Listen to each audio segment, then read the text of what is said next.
Good evening. You are welcome to another edition of Import Export Platform Facebook Live, brought to you by 3 Thinkers Trade Academy. We started discussion on export incentive, and this evening I'll be looking at part 4.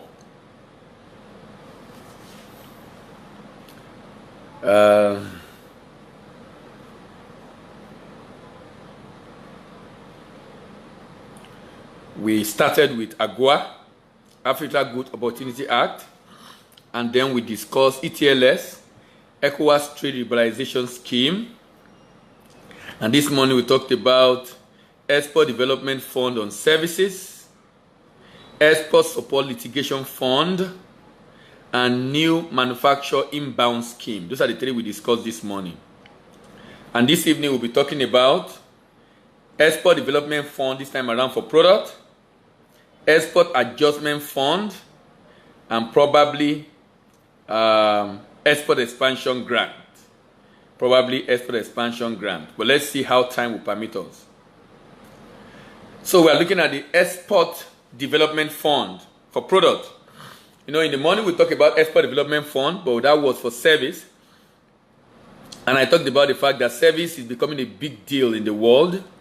Even though service constitutes a good chunk of most country GDP, 2/3 of most country GDP, and in Nigeria also more than 50%, but it's not being exported as such.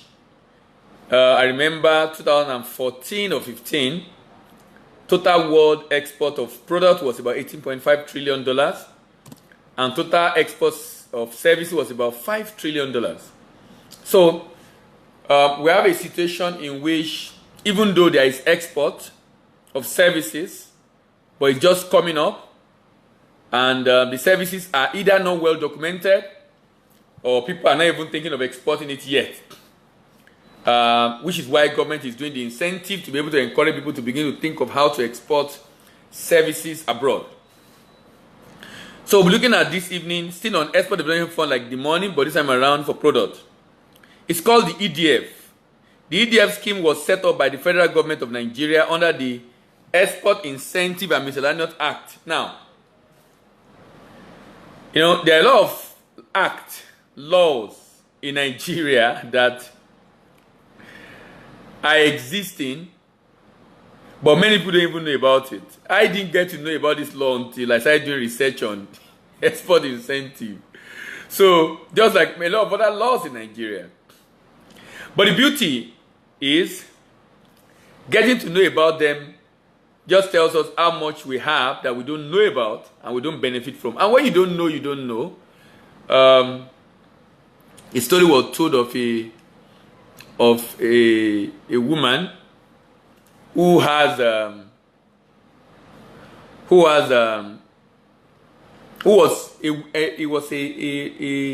I think house help of a wealthy man or woman or so. But the story is that he has the title deed of a whole estate. So by the time the owner died and he has given it to this helper or house help, who eventually just glazed it and kept it in his house, not knowing the value, until the lawyer came to his house one day and saw it and said, "Look, this thing you have on the wall, who gave it to you?"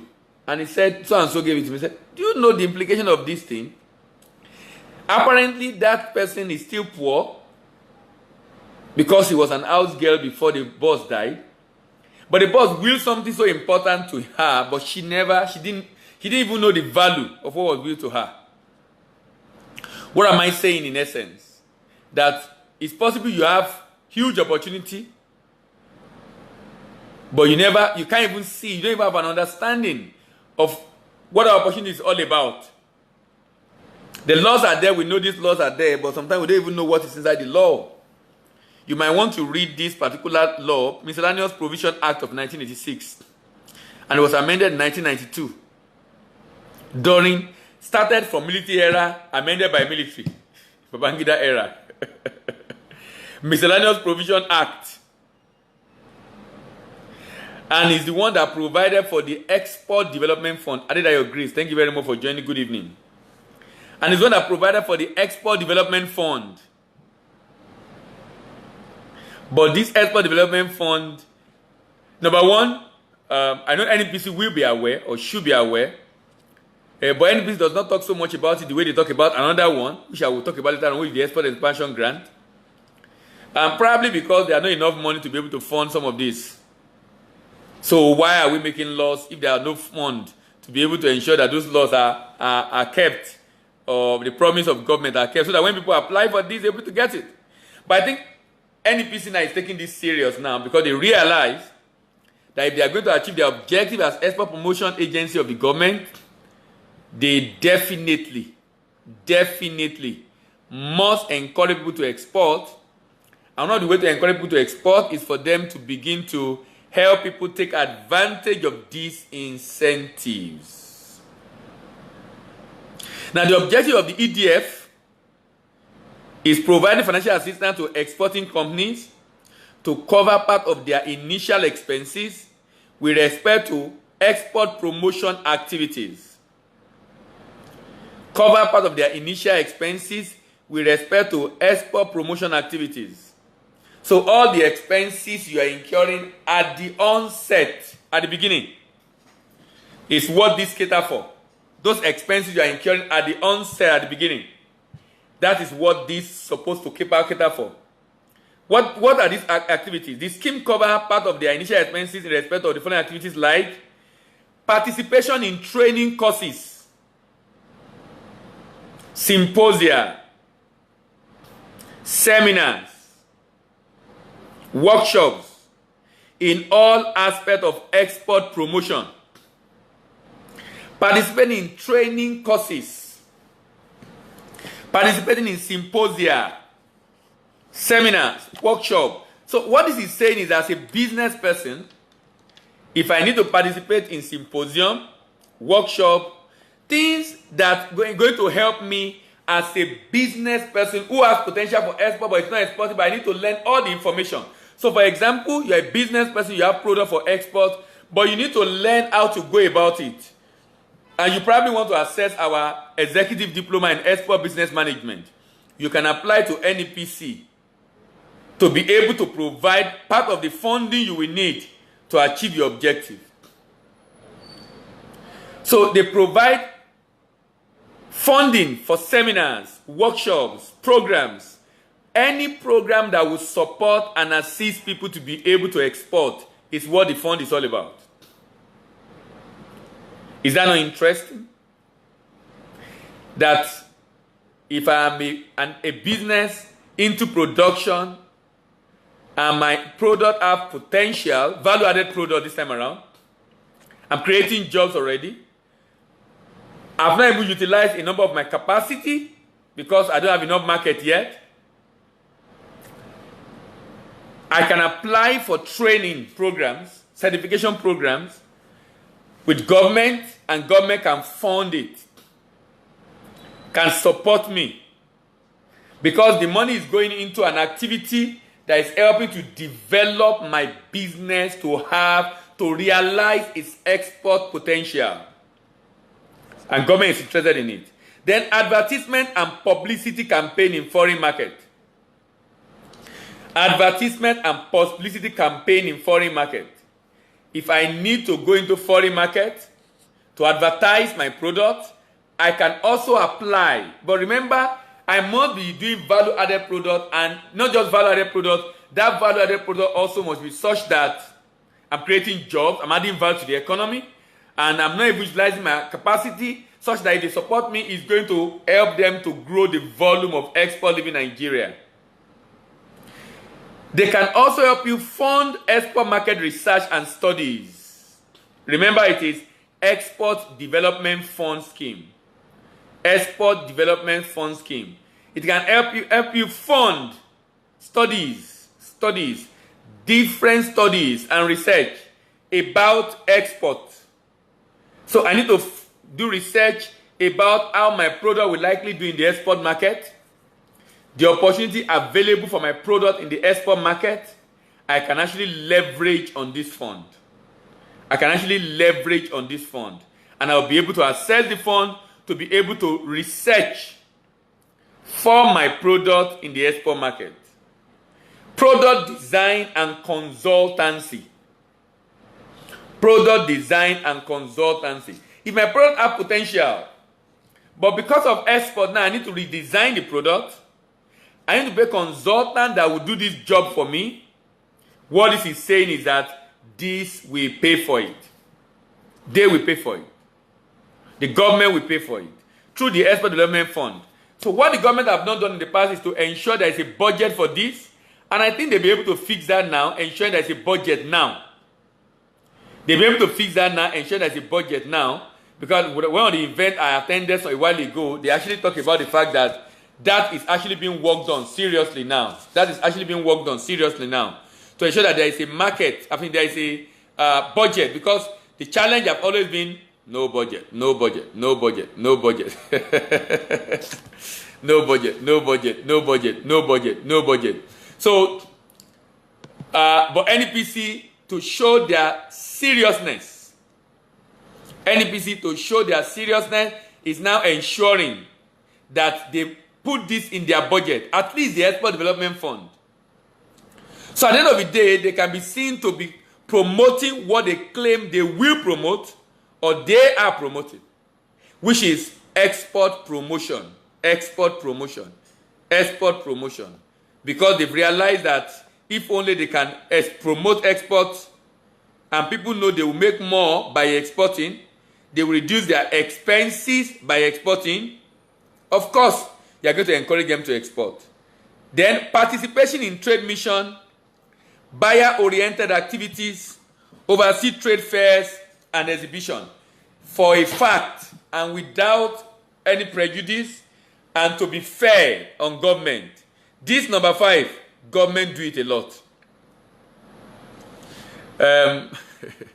Government do it a lot. Now, even though the idea is, look, this one also enable them to travel, extra code and the like, I mean, different explanation for it. But what I know for a fact is that if there's one thing, 2 things that I think NEPC does very well, organizing seminars and training and paying for it free, using the Export Development Fund, doing seminar free, and participating in trade mission. As a matter of fact, they pay, I think, about 50% of your cost. I think sometimes you only bear the cost of your accommodation or something. They pay a good chunk of your cost to be able to go and exhibit. The only challenge I have with them is a number of people that have been going. It's like it's a road show. It's like it's a what do you call it now? A jamboree. Because you don't get to see the impact of those things on the economy. And I think that's where NEPC really need to work on.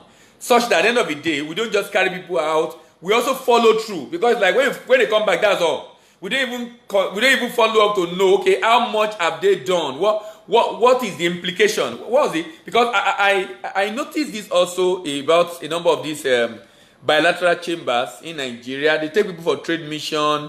People come back. It's like you just go and listen to people talk. A lot of people don't even come to that place to see people that are buying. So you might have to go into the market or look for the market yourself. What am I saying in essence? I'm saying that we should go beyond just helping the people to participate in trade mission. We should also assist them in being able to secure market. We should also assist them in being able to follow up on them to be able to see what is the impact and implication of this. How much have you realized in terms of orders as a result of this? Not just attending the trade mission. Because trade missions are very powerful, very great, interesting and lovely. But it's becoming a nuisance and useless as far as I'm concerned because we've not been taking it seriously in the essence of following up on the people afterwards to ensure that all the costs that the government have incurred are not wasted. We can see the impact and the result in the society among the export volume leaving Nigeria to that particular destination. So that's where I think the government is not doing enough. But in terms of getting people abroad to participate in trade mission, thumbs up NEPC. I think the current one going on in Ghana, they still took some people there. This just Ghana. Ghana is currently going on, I think till 11th or so. Cost of collecting trade information. If you need to get trade information, cost of collecting it. And if you all you need to do is to apply to them, tell them how important this to you, and they will be willing to support. And lastly, backing up the development of export-oriented industries. Backing up the development of export-oriented industries. Backing up the development of export-oriented industries. These are all benefits of the Export Development Fund. I'll go over it again. Number one, EDF help you to fund participation in training, courses, symposia, seminar, workshop in all aspects of export promotion. It helps you to participate, it funds rather your advert and publicity to campaign in foreign market. It also funds export market research and studies. It also helps you to fund product design and consultancy. It also helps you to fund participation in trade mission, buyer-oriented activities, overseas trade fairs, exhibition and sales promotion.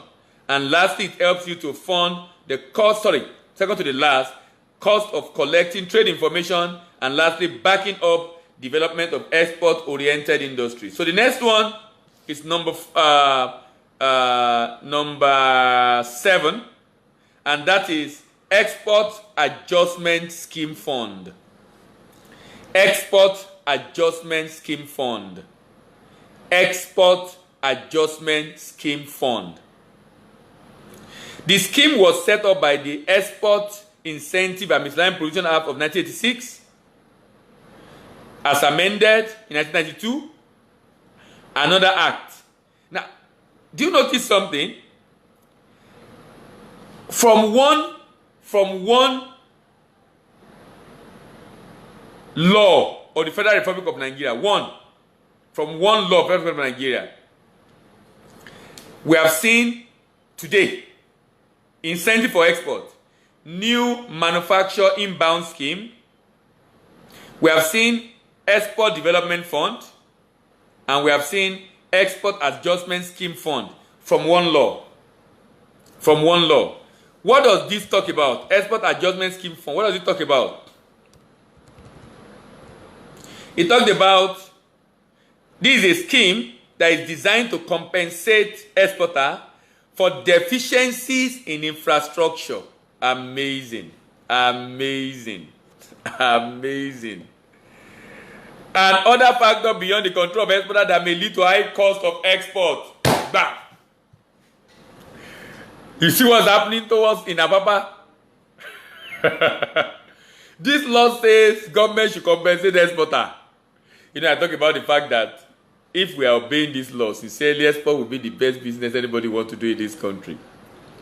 This law says if there are infrastructural deficits in the system that makes you to incur more more cost on export, vis-a-vis your partners, your competitors, and peers in other parts of the world. This law says you are to be compensated.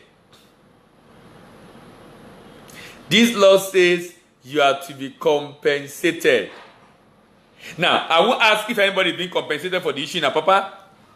What I will ask is if anybody have applied. You know, the Holy Writ says the labor of a foolish man weary every one of them. Why? Inadequate knowledge. Such that when we are faced with challenges in export, we don't seem to have anywhere to run to. And sometimes like, come. Does it mean nobody even care about this business in this country, as vital and important it is? But you know what? There are opportunities, there are incentives, there are things that government have actually put in place to be able to help exporters that many exporters are not aware of. That many exporters are not aware of. Why? Searching for information. Searching for information. This law is saying if there are infrastructural deficit, power issue, road, water, infrastructural deficit that makes your cost of export to be higher, that you can actually seek support from government. I think someone should begin to write NEPC requesting for this based on the what's the name? On the provision. The provision is there. So someone should write NEPC and ask, how far? It is intended to reimburse exporter for high cost of logistics and other associated operational costs of input from source to location where value is added and product prepared for export. It is intended to reimburse exporter for high cost of logistics. And indeed, in Nigeria today, there are seriously high cost of logistics, such that a lot of agri-commodities are perishing in transit because of sun, and the container is under the heat of sun for a long time. It said, and other associated operational costs. Other associated operational costs of input from source to the location where value is added, your factory, and where the product is prepared for export. So someone should write NEPC and enjoy this benefit, please. Let them be the one to tell you that it's not in the budget. But I know for a fact that at least Export Development Fund was in the budget. They mentioned that at an event. For others, I'm not sure. But you can only know when you ask. Now, the scheme also is aimed at promoting export by strengthening and upgrading infrastructure, such as establishment of common facility center. I know they've used that fund to do something similar to this. If you go to NEPC in Apapa, you're going to find a common facility center where people, but it's mainly for garment production. Mainly for garment production. Where people come, they can produce there together. They can also learn there. I know this has been done right there in Apapa NEPC office. There, now, but this one now is talking about common facility like cold storage facility. I'm not sure if that exists. Way bridges. I'm not sure if that exists. Warehouses. I'm not sure if that exists. Pack houses for farm produce. I'm not sure if that exists. I'm not sure if that exists. I don't think that exists. But we can investigate to check. But I've been in this industry for a while now. I'm not sure if that exists. But what I'm saying in essence is that there are incentives for export business for businesses in Nigeria. The next one we'll be discussing, which will be tomorrow morning. Tomorrow, 7, 8 a.m. we should be up. Before going to vote, I will try to do that. And you will notice that the government already made provision in the law. But because we have not taken exports seriously as a people, as businesses, as government, as nation, we have not even asked this critical question from the government on why. Because if everybody is asking the question, if NEPC is getting requests, if at every forum the minister is being asked, the CEO of NEPC is being asked, and even people are writing about it in the papers, I'm sure government will do something about it. I'm sure government will do something about it. Why government have not done something about it is because we really are not asking questions. And because we are not asking questions, government is not under compulsion to do what you are not asking for. It's what you are asked, the government will be able to do. If you are not asking for it, the government will not be able to do it. Even though it's in the law. And it's an opportunity for us. So we've seen 3 laws now.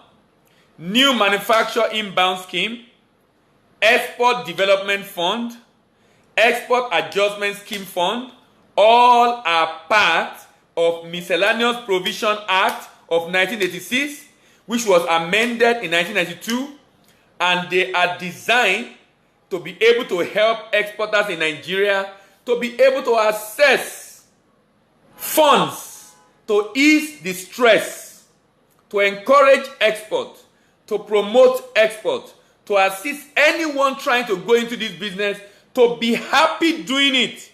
Why? Because of the value it adds to the economy. Why? Because it's going to help us to be able to prevent recession like we had it before. Why? Because it's going to help us to increase our foreign reserve. Why is government giving incentive?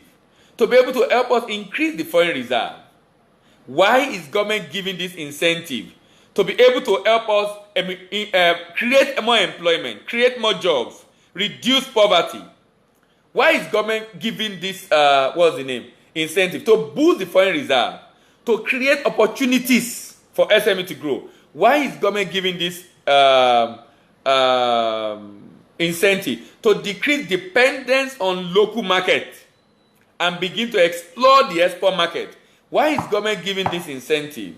To make farming become lucrative and reduce rural-urban migration. Why is government giving this incentive? For job creation and poverty alleviation. Why is government giving this incentive? To industrialize Nigeria. Why is government giving this incentive? To help create opportunity, to be able to help businesses to grow. Why is government giving this opportunity? To basically help this nation to regain its pride of place again. So I'll be rounding off now. Thank you very much again for listening this evening. My name is Dele Ayimibo, and this is Import Export Platform Facebook Live, brought to you by 3T Impest Trade Academy. Tomorrow morning I'll be up live around 7 a.m. Or 8 a.m. I mean, there's no work in Nigeria because of the election. So before we vote, we'll have a session in the morning, and as usual in the evening again, still discussing the incentive that you stand to benefit by virtue of exporting Nigeria. Thank you very much for listening, and have a very good evening. Bye for now.